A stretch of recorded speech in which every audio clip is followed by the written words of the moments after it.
las calles están mojadas que decir o no llueve o las calles están mojadas.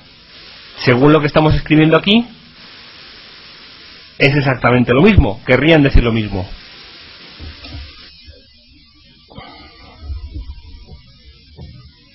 Es exactamente lo mismo, son lógicamente equivalentes. Tienen la misma tabla de verdad.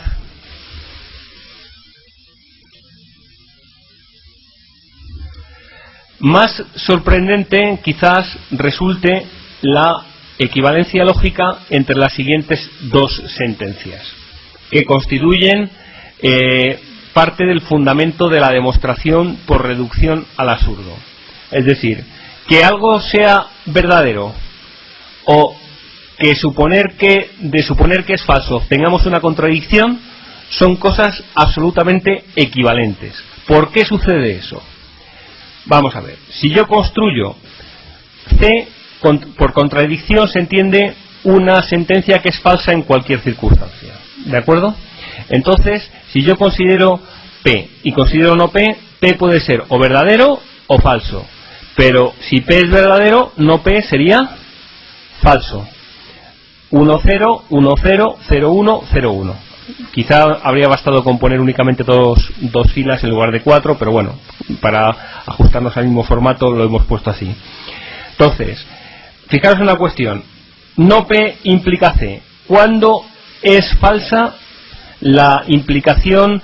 ¿Cuándo es falsa la implicación? Pues es falsa la implicación únicamente cuando el antecedente es verdadero y el consecuente es falso. Con lo cual, 0 implica 0, 1, 0 implica 0, 1, 1 implica 0, 0, 1 implica 0, 0. Si comparamos la tabla de no P implica C con la tabla de P, obtenemos que es exactamente la misma. Luego, son P y no P implica C, son exactamente la misma, quieren decir exactamente lo mismo. Tienen el mismo significado, tienen el mismo valor lógico, son lógicamente equivalentes.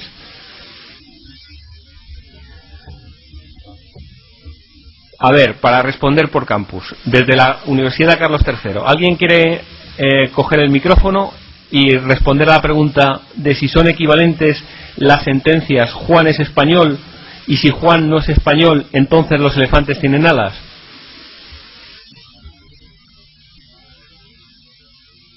Sí.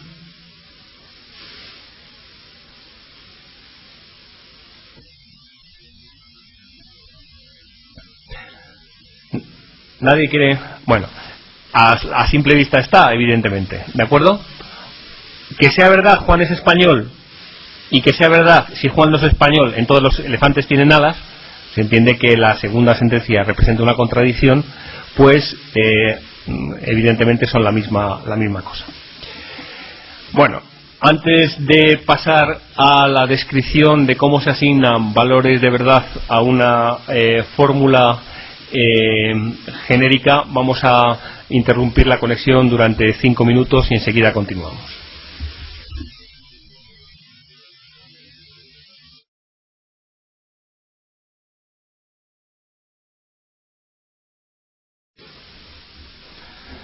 ¿Sí? ¿Me escucháis ya todos? Bueno, decía, recuerdo lo último que habíamos dicho hace 5 minutos, que las sentencias Juan es español y si Juan no es español, entonces los elefantes tienen alas, son lógicamente equivalentes. Quiere decir que una vez que sabemos que la validez de una sentencia depende de su forma, la validez de un razonamiento depende de su forma y evidentemente que el significado lógico de estas dos sentencias sería el mismo, pues una es verdadera si solo si la otra es verdadera y son lógicamente equivalentes. En general, utilizando los valores de verdad que se les asocian a sentencias más simples, podemos obtener el valor de verdad de una sentencia en la que intervengan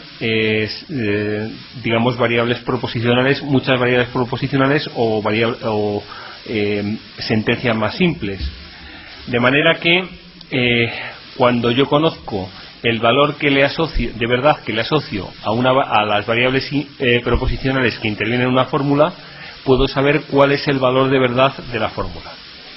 Así pues, si P es el conjunto de variables proposicionales de H, una interpretación de H es única y exclusivamente la asignación de un valor de verdad a las variables proposicionales que intervienen en H.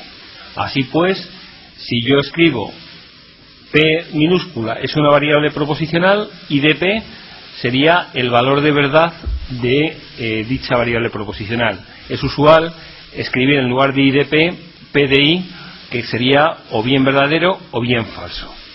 Se dice entonces que una interpretación es un modelo de H si la fórmula en la que hemos tomado como valores de verdad de las variables proposicionales los establecidos por I es verdadera.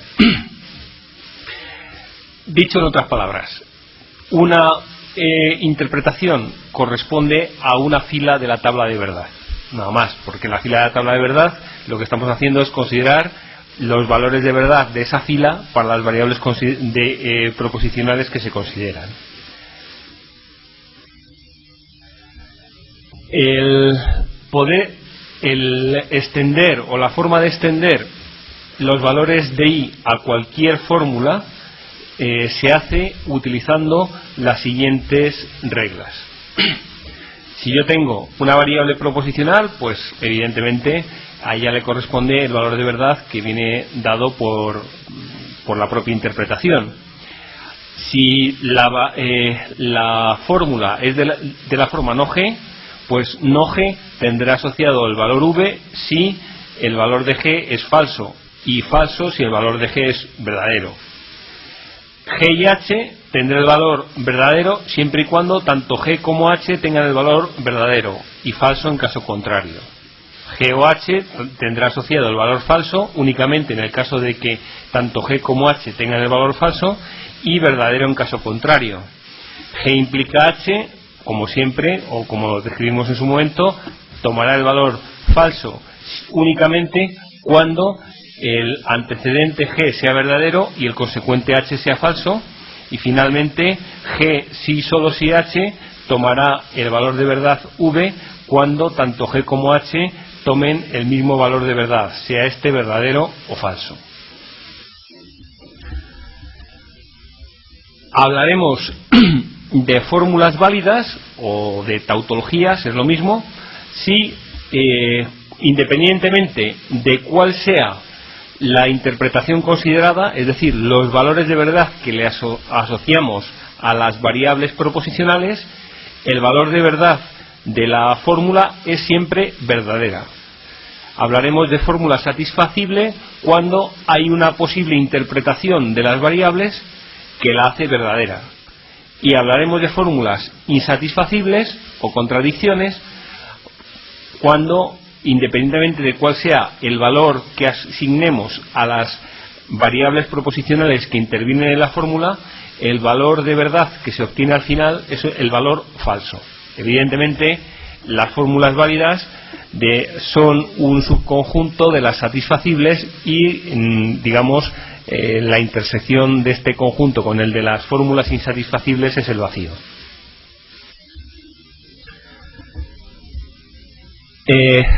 A ver a quién se le ocurre de las fórmulas que tenéis en pantalla, P y no P, P o no P, P o Q,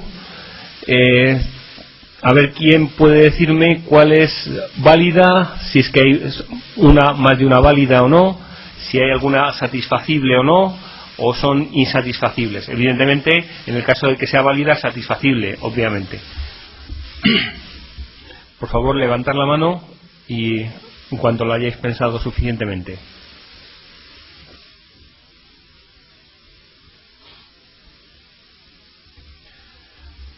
Augusto, de la Autónoma.